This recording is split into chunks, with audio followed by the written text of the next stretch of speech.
Yigit xurlangan, ayak asti qilingan, ezilgan shu xalqimning qo'llarini suygim bor mening. Feryadim osmon felek to'kilgachga qon selda, ejderhanın aksidim, vatanimni algım var mening. Azalgın Uyg'urman, vatan qo'ldim hargiz ketmagay. Ay yıldız ayrılığım, gökyüzüne bir gün var mening.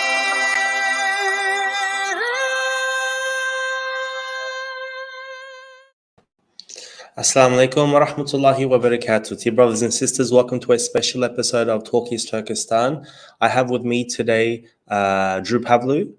For those of you who may not know him, he is an Australian political activist and former university senator from the University of Queensland, and best known for his criticism of the Chinese Communist Party. I'd like to basically welcome him on the show. There have been some stuff going on in Australia that we're here to discuss. If you'd like to see our previous episodes, I've linked them to this video. You can go check them out. So he's not a stranger to our show. I'd like to welcome to the TET podcast, Drew Pavlou. How's it going, mate? Hey, mate. Thanks so much for having me on. It's been a crazy it's been a crazy few days, and it's good. You know, we always catch up whenever these big events happen, and I like running through all the crazy events to come. So for those of you who do not know what's going on, Drew, could you just quickly explain, obviously you guys can see in our thumbnail that there is some arguing and you're holding up a sign. Can you just quickly explain to our audience who don't know what's going on, what's been going on in the past couple of days? Yeah, sure. So as some may be aware, I'm running for parliament. We formed a political party called the Democratic Alliance. We've got the first Uyghur candidates anywhere to run in the entire world, I'm pretty sure, in a democratic election. We've got the first Tibetan Australian candidates, the first Hong Kong freedom fighter candidates. And what unites us all is our opposition to the Chinese Communist Party, the terrible atrocities, persecution that takes place. And I was campaigning alongside our Sydney candidate, Kinzom Dongju, the first Tibetan Australian to ever run for parliament. And we were in her seat, which is Benelong, the seat she's running in. And it's a very diverse seat. It's got a large Korean community, Indian community, very large Chinese Australian community as well. And while I was campaigning with her, we just thought, we're going to hold a small protest. And so I basically held up a sign that, insulted Xi Jinping. It was in Mandarin characters. Our Taiwanese friend wrote it, and we just thought, we're going to make a point about freedom of speech in this country. We're going to, we're going to make a point about freedom of speech.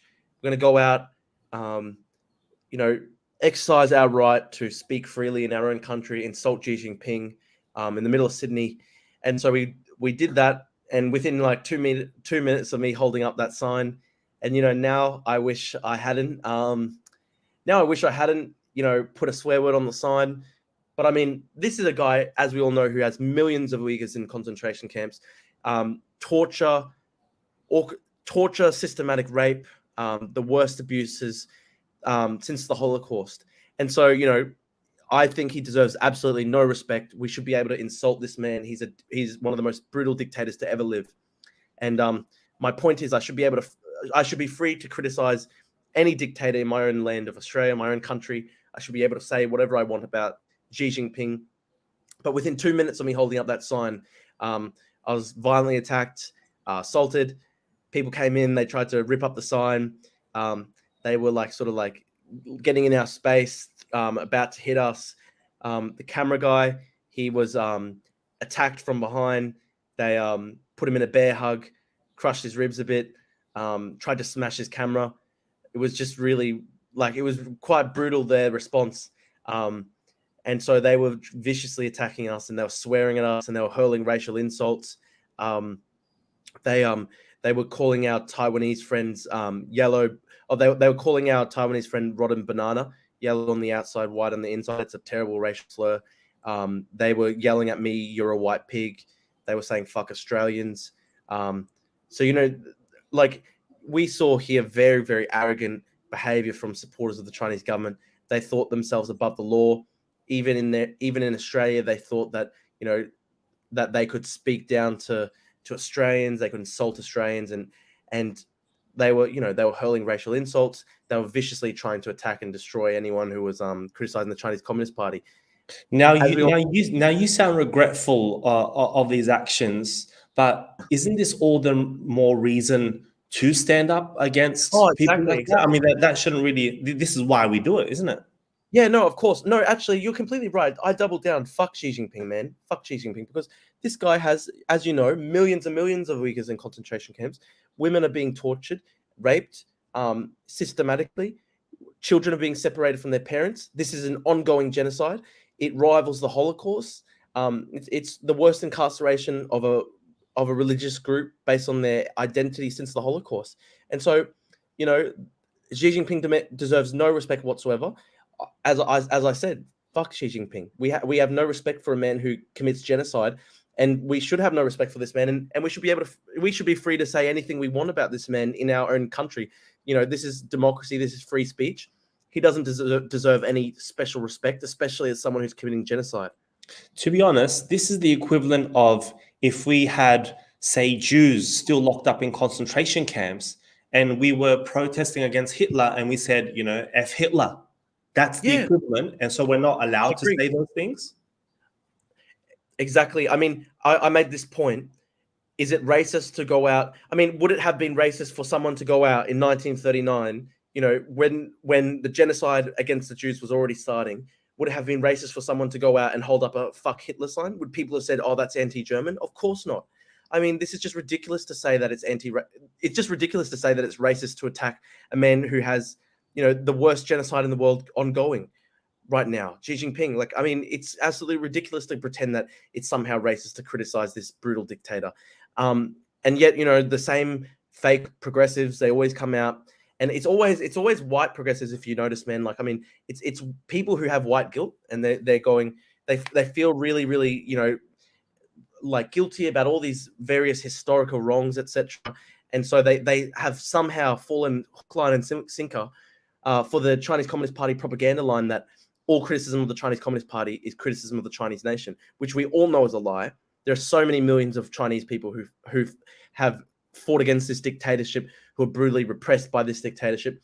The Chinese Communist Party tries to invent this ridiculous propaganda line that's racist to criticize the CCP, and we all know that's an absolute lie. It's not racist to oppose injustice. It's the equivalent of, for example, if someone criticizes Scott Morrison, it's not a criticism. It's not a criticism of all Australians.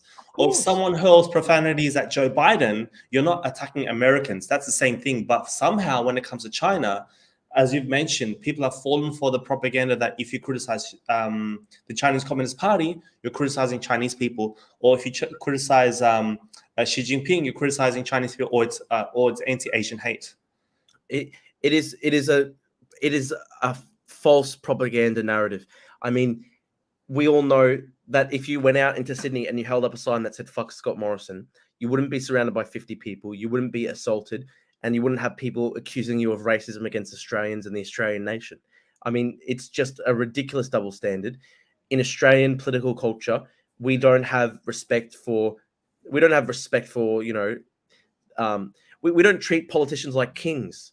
We're a democracy.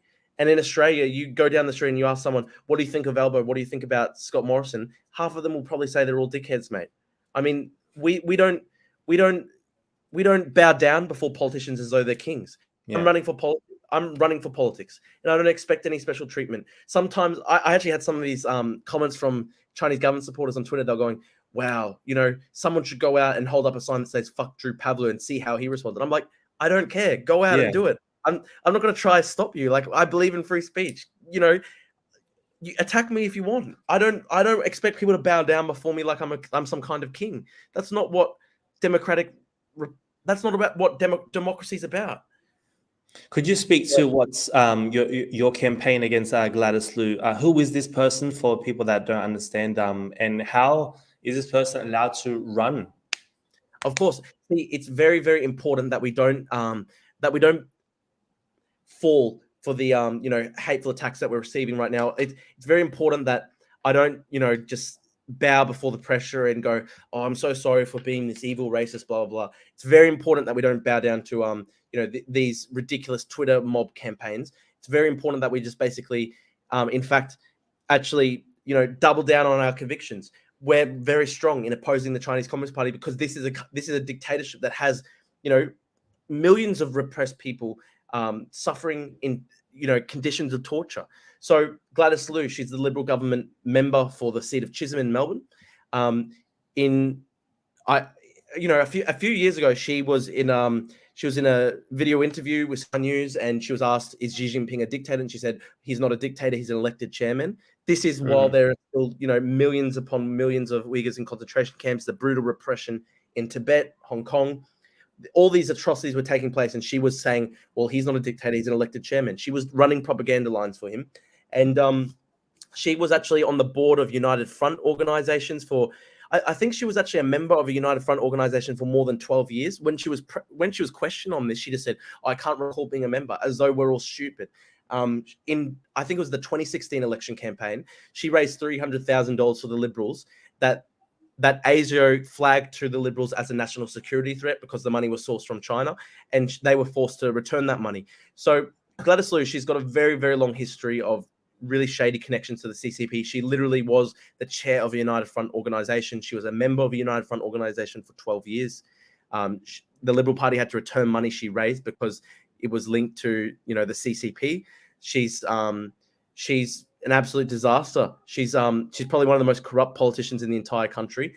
At the last election, she was putting up fake Australian Electoral Commission signs in Chinese, using the same color scheme as the Electoral Commission in Australia, pretending that they were the official, authority that instructs how elections take place. And it was saying the correct way for all Chinese Australians to vote is to vote for Gladys Liu. Like, this is someone who, uses deceit, trickery to advance herself. She has no morals whatsoever. She's very unprincipled in the fact that she won't even say that a brutal dictator with millions of people in concentration camps is a dictator. She won't even condemn these crimes. She was actually photographed next to a Chinese spy who ended up dead. I mean, wow. He was this man, I think it was Michael Zhao. He revealed that he had been offered $1 million by Chinese billionaire in Australia to infiltrate the Parliament of Australia. And after he revealed that to the press, he turned up dead in a Melbourne hotel room. There are all these photos of Gladys Liu hanging out with him at fundraisers at her own home. I mean, she just consistently has been associated with really bad elements. I mean, she was associated with a man called Ha Liu, who I believe was actually flagged by ASIO as a national security risk. So she is probably the most compromised politician in all of Australia right now when it comes to CCP interference. And that's why we're running a campaign against her this election. We've got 19 days to the election in Australia. We're just campaigning all across the country. We've also got a campaign in South Australia where, as I said, the first Uyghurs are running anywhere in the world in a democratic election.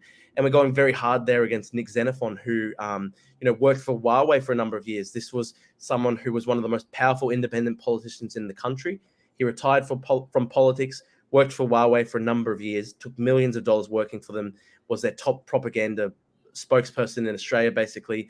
And then he ceased working for them just months ago, and now he wants to re-enter politics and seek to gain a very powerful position of national influence. This guy, Nick Xenophon, he's an agent of foreign interference for the Chinese government. And so we've got billboards running against him too.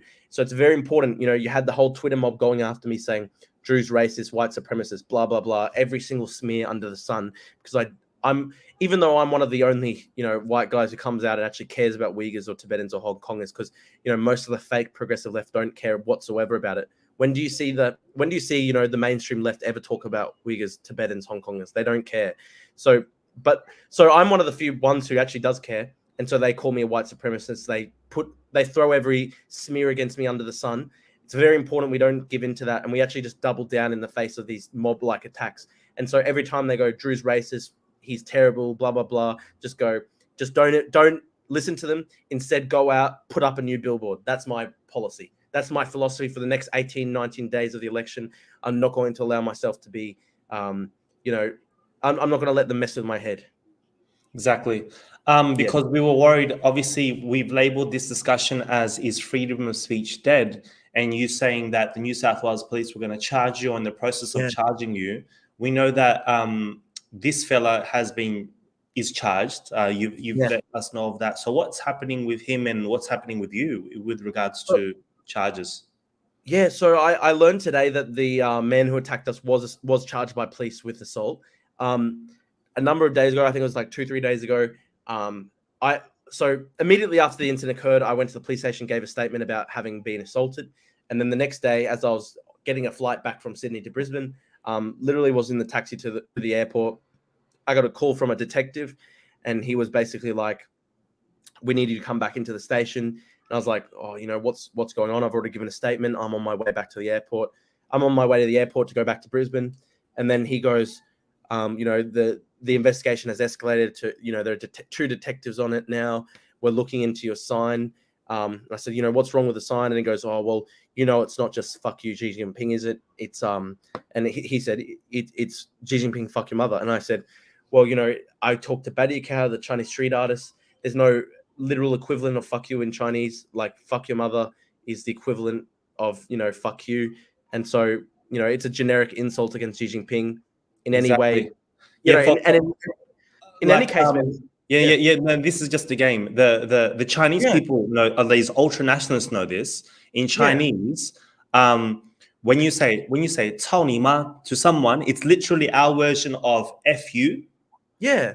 But if you were to directly, because it has mine, it's like "f you." If you were to like word by word translate it, that happens. But that's not how it works in the language itself. They know this, but it's just a way of trying to get you into Even some of them tried to twist it, saying, "Oh, you weren't saying fuck Xi Jinping's mum. You were saying Xi Jinping, fuck everyone's mother who saw it." And I was like, "That's a fucking lie." So these people know what they're doing. They're trying to, obviously, I don't speak Chinese, and they're trying to, sway gullible people by saying, "Oh, the literal translation means this." Drew Pavlou wasn't just insulting Xi Jinping; he was insulting all Chinese people. We know that's a lie, and. We've received so many attacks about this over the past couple days. It's been crazy. But like the police detectives, they must have just done a straight Google translate, or I don't know, maybe they were interviewing the guy who assaulted me and he said this. No. They were most likely they were bombarded with messages by paid trolls, and then they just bought into it because it's all an image thing. Now, people are saying that you deliberately went into the area to cause a stir for your political campaign, but obviously you're there. As you mentioned, you've got your one of your members running in that area, and that's why you were there. Running in the seat, exactly. Like, man, it's not like I just woke up that day and I was like, oh, I'm just going to go to a random Chinese area and insult people. Like Kim Dongdu, the first Tibetan Australian to ever run for parliament in all of Australian history. She's running in the seat of Bennelong, and where I did this protest, I was standing next to Kinzum, and it was basically in, the heart of Bennelong. It was like, the main thoroughfare. Yeah, you can see Kinzum filming in that video. Right there. I mean, man, this is basically like the center of Bennelong, the seat she's running in. We've got a candidate in the seat. I was campaigning next to her. It's not like I just woke up and I was like, oh, I'm just going to I don't live in Sydney. I was only in Sydney to campaign alongside our candidate, man. And if you look at the video, look how violent these people were. Yeah. I came to Sydney to campaign with Kinzum. I stayed at Kinzum's house. I was basically with Kinzum the entire time. She's running in the seat of Bennelong, this shopping center, Eastwood Shopping Mall or whatever. I mean, it's literally one of the busiest places in all of Bennelong. So it's not like I just was waking up and going, oh, it's not like I like Googled like the biggest Chinese population in all of Sydney to try and do that or anything. Like it's not like man, I was campaigning alongside our candidate who's running in the seat, and this is like the main thoroughfare in the seat. Literally where I was in that exact location where we held the protest, like the Liberal candidate who's running in the seat was handing out flyers as well. Like everyone knows it's like the center of the seat, and this is where our candidate's running. Like, yeah, but they all know that, man. People like Daniel Dumdrill and stuff like that, all the paid propagandists, they're paid to find like the most twisted version of events. And I've watched it firsthand. I see how the narratives form. Like it's like almost within like the first couple hours of me doing something, they invent new conspiracy theories. The classic example of this was the Peng Shuai shirts we did in Melbourne for the Australian Open. Like at first they didn't have any like response whatsoever, because like who can argue with, like we went to a tennis match wearing a shirt that said "Where is Peng Shuai?" and then we got kicked out, and who can actually say, that's a justified response? So they didn't have any argument at that point. And then we did the fundraising. We raised $20,000 to print 1,000 shirts for the grand final. It was this awesome campaign we ran. And like Daniel Dumdrill and co, they literally didn't have an argument. So they just started going, "Oh, Drew didn't print 1,000 t-shirts. He lied to everyone. He's stealing the money." And it's like, bro, like there were 1,000 t-shirts. I literally took photos of them. They're everywhere. Like you could literally, if you went to the match, like you could see them everywhere. You'd walk through the concourse and like every 20, 30 people, like, I mean, it fits 20,000 people. We had 1,000 people wearing the shirt. You'd go through the concourse, everywhere you looked, you'd see a shirt somewhere. So, but these people, they don't have any sort of logical reasoning. They don't have any argument on their side. So they just literally invent shit. And so, their propaganda campaign at the time was just, Drew's stealing the shirts or whatever. Even though like everyone got the shirts in the end. It was so stupid. And as you can see here, man, like, yeah, you've even got the Australian Electoral Commission, tweeting at essentially trolls. Yeah, man, isn't that fucking ridiculous? Like this guy was basically saying you deserve to be bashed. The people who attacked you were too nice, and then they tag the AC and they're like, "We're going to make him famous." And then the AC is just like, "Well, oh yeah, well, we encourage everyone to research the candidates," like as though they can't understand context. It's so stupid, man. Like this is the frustrating thing. They treat us like we're idiots. They are so transparently running a very aggressive smear campaign right now.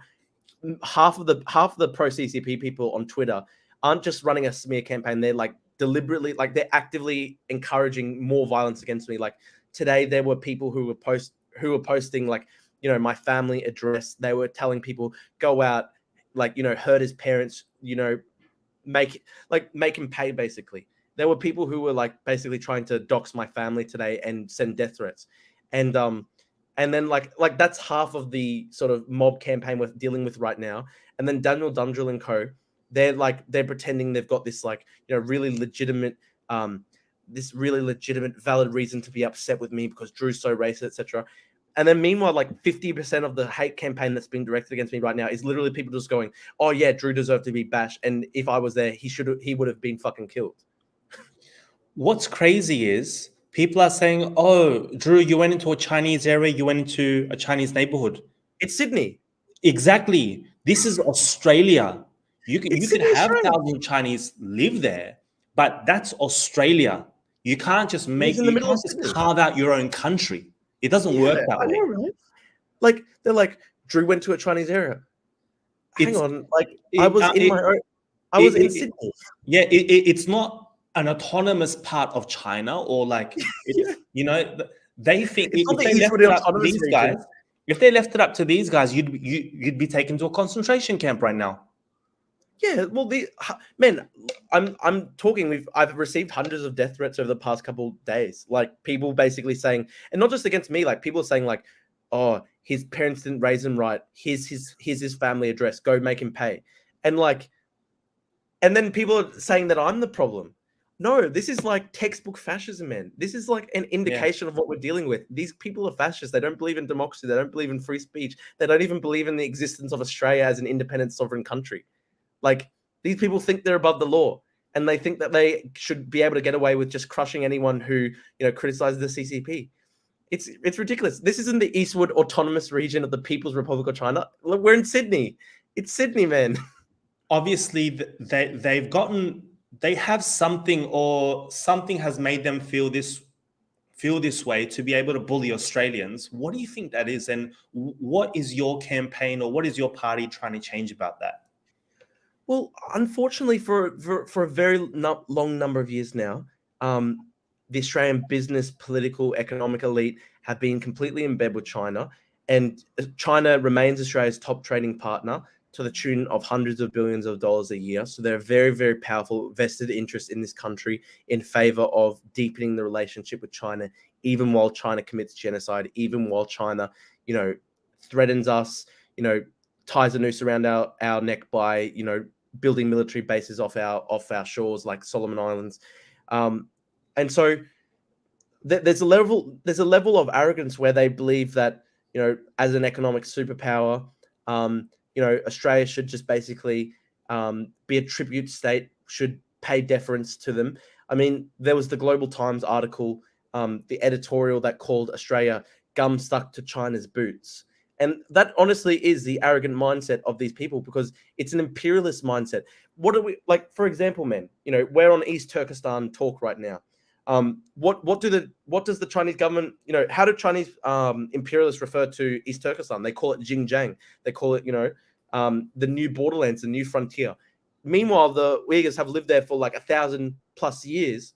But to the Chinese imperialists, these are the new borderlands. These are the new frontiers. Kinzum, our Tibetan candidate, she was telling me that the Chinese word for Tibet was like the direct literal translation was like Western treasured house or something like that, or like it's an imperialist mindset, man. It's an imperialist mindset where they believe that,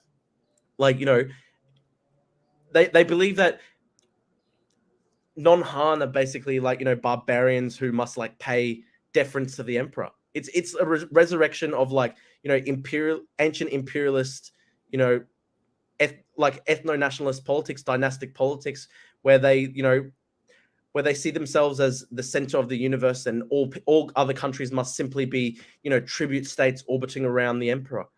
And that doesn't fit with, our conception of democracy, our conception of independent sovereign nation states that are democratic, that allow for freedom of expression, that allow for, an independent foreign policy decided upon by the people of that nation. It doesn't our democratic values do not conform with, the imperialist Chinese mindset, which believes that we should all be basically paying tribute to the emperor. This is why that great translation movement is so essential, because they've got people calling yourself or myself like racist, but you should see the stuff that's been allowed to share on Chinese social media. No way you'll be able to say, you'd be cancelled straight away on YouTube, Twitter, and Instagram. Not just cancel, man. Like this You'd stuff be is like arrested. almost Nazi. This stuff is almost Nazi. Like that's what the Western left doesn't really understand at all. Like they have this Kinzum, our Tibetan candidate, was saying this to me. Like they have this mistaken mindset where they think only like Westerners and white people can be colonizers. And then if you're a Tibetan or you're a Uyghur or you're a Hong Konger, firsthand that's a lie, because you've experienced colonial domination at the hands of the Chinese imperialists. And so what we're dealing with here is basically this ethno-nationalist dictatorship, fascist dictatorship. How do we define fascism? It's like hardcore militaristic, ethno-nationalist dictatorship. And that's what we've got in China. I mean, it's got 1 million Muslims in concentration camps simply because of their religious and ethnic background.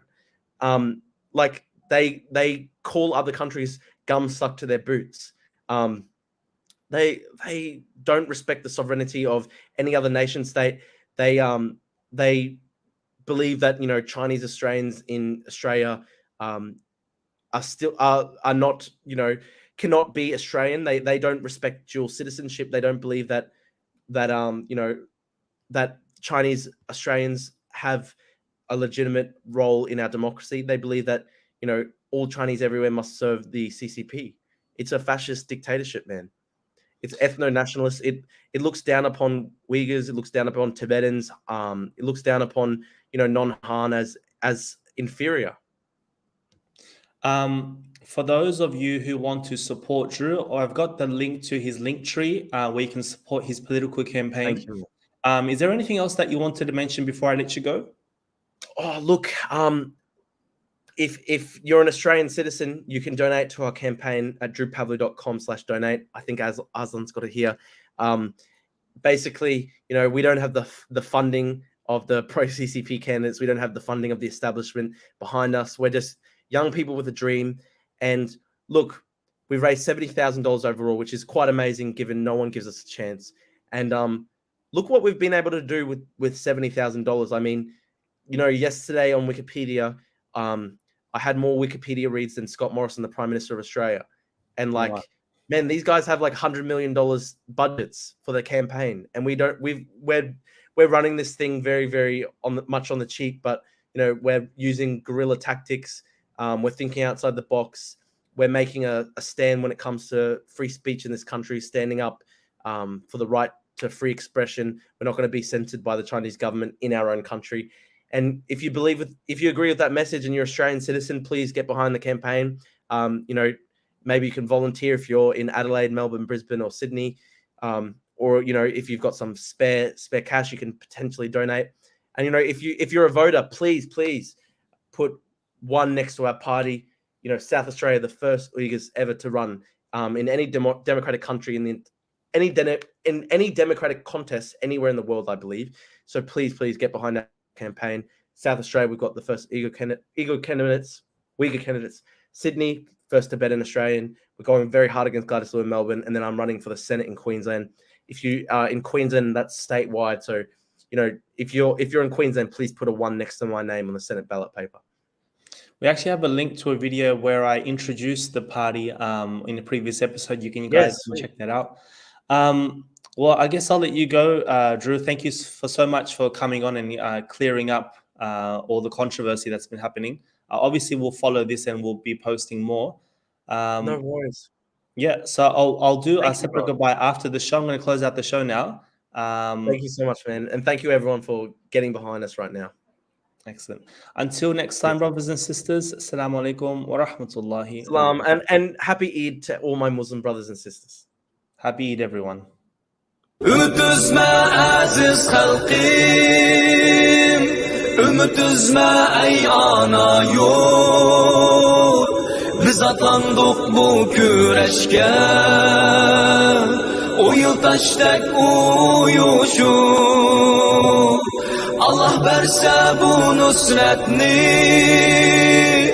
bizgilerimiz sep bulur.